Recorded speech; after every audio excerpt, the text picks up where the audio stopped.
Hello বন্ধুরা, কেমন আছো তোমরা? আশা করি ভালো আছো, আমিও ভালো আছি। আজকে বানাবো আমি গাজরের রসমালাই। প্রথমে গাজরটাকে কুচি কুচি করে কেটে নিয়েছি, এরপরে গাজরটাকে মিক্সিতে ভালো করে বেটে নেব। তারপরে কড়াইতে একটু ঘি দিয়ে দিয়েছি, ঘি দিয়ে এই গাজরটাকে ভালো করে নেড়ে নেব। গাজরটাকে ভালো করে কড়াতে নাড়ার পর ভালো করে গোল গোল করে রসমালাইয়ের শেপ দিয়ে নিয়েছি। এবার এই রসমালাইয়ের শেপ দিয়ে নিয়েছি। এবার এটাকে একটু ভাপিয়ে নেব। প্রথমে ভালো করে ভাপিয়ে নেব, তারপরে এটাকে দুধে ছেড়ে দেব। আগে ভালো করে ভাপিয়ে নিই। ভাপ দেওয়ার পর রসমালাইগুলো দেখতে এরকম হয়েছে। এবার দুধে ফুটিয়ে নেব রসমালাইগুলো, ভালো করে দুধে ফুটিয়ে নেব। দুধে ফোটানোর পর রসমালাইগুলোকে এভাবে দেখতে হয়েছে, নরম তুলতুলে, খেতেও মজা লাগবে। ফ্রিজে কিছুক্ষণ রেখে দিলে আরো ভালো হবে দেখতে।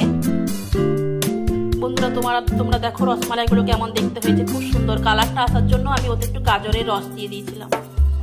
স্যাফরন ছিল না আমার কাছে, গাজরের রস দিয়ে